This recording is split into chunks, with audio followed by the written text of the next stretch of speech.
ఒక చిన్న గర్వం వల్ల దేవతలంతా ఎలా బలహీనులైపోయారు. భారీ తాబేలు లేకుండా సముద్రమథనం జరిగేదా? అందమైన మోహిని రూపంలో ఉన్న విష్ణువు దానవుల్ని ఎలా మోసం చేశారు? ఇదే కూర్మావతారం యొక్క పూర్తి కథ. నమస్కారం మిత్రులారా, ఈ వీడియోలో ప్రతి విషయాన్ని వివరంగా చెప్తాను. లైక్ అండ్ సబ్స్క్రైబ్ చేసుకోండి.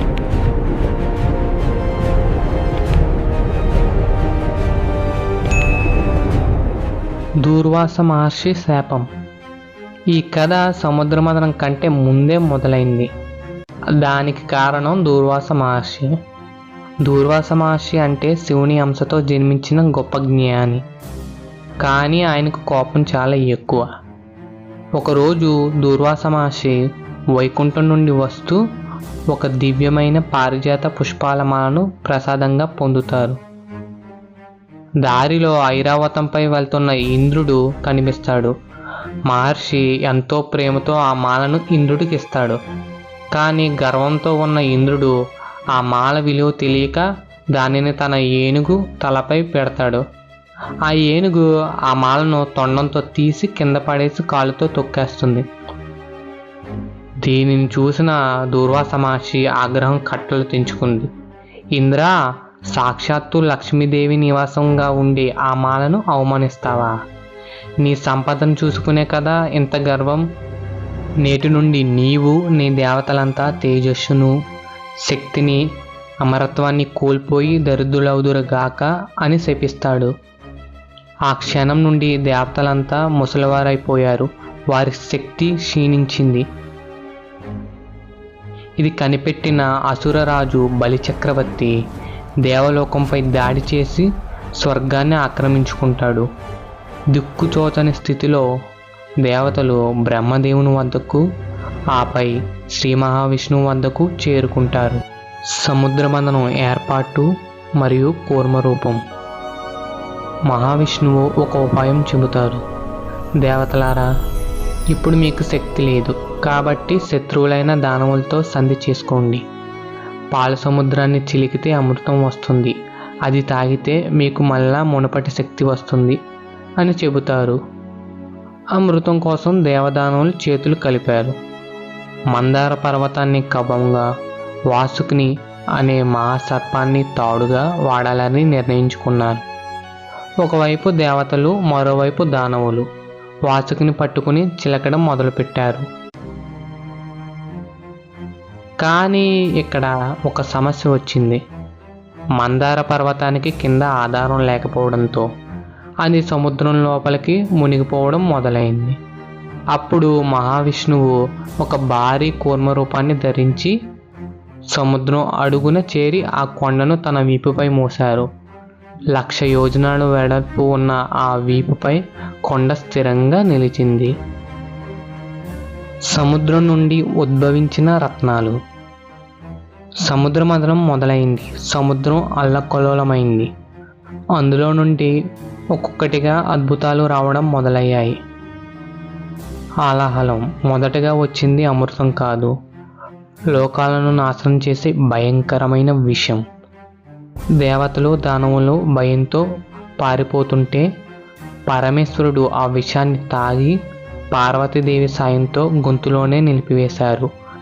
ఆయన గొంతు నీలంగా మారి నీలకంఠుడిగా అయ్యారు. కామధేనువు మరియు ఉచ్చస్రవం. కోరిన కోరికలు తీర్చే ఆవు కామధేనువు. 7 తలల తెల్లని గుర్రం ఉచ్చస్రవం వచ్చేశాయి. ఐరావతం. తెల్లని ఏనుగు వచ్చేసింది. దీనిని ఇంద్రుడు తీసుకున్నాడు. కల్పవృక్షం మరియు పారిజాతం, అడిగింది ఇచ్చే చెట్టు వచ్చేశాయి. మహాలక్ష్మి. సముద్ర తనయగా చేతిలో పద్మంతో లక్ష్మీదేవి ఉద్భవించింది.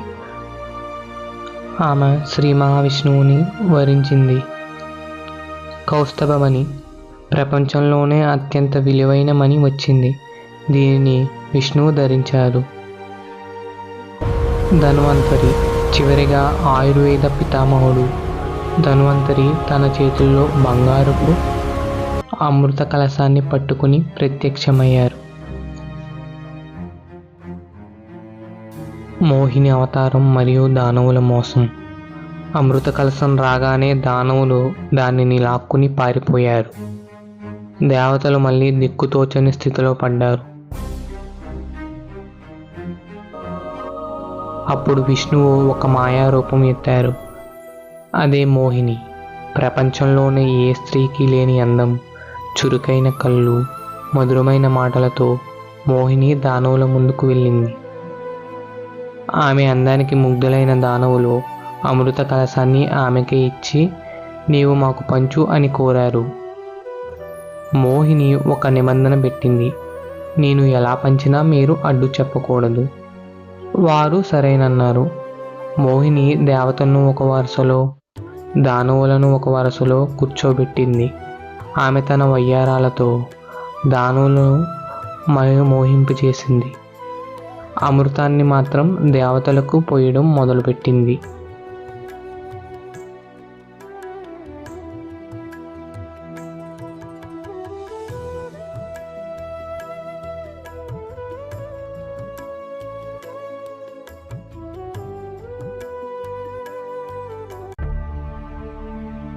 అప్పుడు స్వరభాను అనే దానవుడు దేవతల వేషం వేసుకుని దేవతల మధ్య కూర్చుని అమృతం తాగుతాడు. కానీ సూర్యుడు మరియు చంద్రుడు అతన్ని గుర్తించి విష్ణువుకి చెబుతారు. వెంటనే విష్ణువు తన సుదర్శన చక్రంతో స్వరభానువు తలని శరీరంతో వేరు చేస్తాడు. కానీ అప్పటికీ అమృతం తాగినందుకు అతడు చనిపోలేదు. తల భాగం రాహువు, శరీర భాగం కేతువు గ్రహాలుగా స్థిరపడ్డారు. అంతరార్థం మరియు ముగింపు. మిత్రులారా, కూర్మావతారం మనకు గొప్ప జీవిత సత్యాలను నేర్పిస్తుంది. ఓపిక. తాబేలులాగా మనం కూడా కష్టాల్లో స్థిరంగా ఉండాలి. సహకారం. గొప్ప లక్ష్యం కోసం శత్రువులతో అయినా కలిసి పనిచేయాలి. అహంకారం. ఇంద్రుడిలా అహంకరిస్తూ ఉన్న శక్తి కూడా పోతుంది. ఈ కథ మీకు ఎలా అనిపించింది? మోహిని అవతారం చాకచక్యం గురించి మీ అభిప్రాయం ఏంటి? కామెంట్ చేయండి. వీడియో నచ్చితే సబ్స్క్రైబ్ చేయండి, మర్చిపోకండి.